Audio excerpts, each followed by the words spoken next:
Bagong dating po ito. Ayan po. Napakaganda po niyan. Ilan po kaya ang laman? Oops!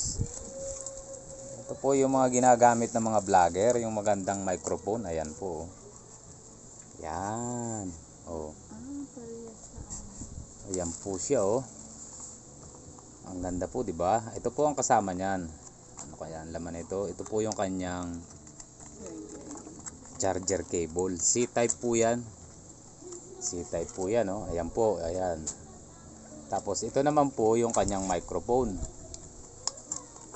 Microphone niya po yan oh. Baka tanongin ng iba, paano naman gagana yan? Ito po ang ginagamit dyan para po siya gumana. Ito po, yan. Ito po ang receiver, C-type. Sasaksak po natin sa C-type na dun sa pinagcha-charge ng ating cellphone. Gagana na po yan. O baka may magtanong, ito po yung rechargeable. Ayan. Ito po ang nire-recharge lang itong microphone. Kasi ito pong, ito din po palang ano niya, yung receiver. Ayan po, china-charge din po yan. Oh. So, ibig sabihin, may battery din po yan. Kaya po sa may mga wala pa nito, napakaganda pong gamitin. Kahit maingay po yung electric, halimbawa bukas po yung electric pan nyo, meron po siyang ano ang tawag dito, noise reduction. Kaya po yun ang kagandahan niya. Marami pong vlogger ang gumagamit nito. Napakaganda po. Kaya po sa may mga gusto, nandiyan po ang link. Check nyo lang po sa aking Yellow Basket.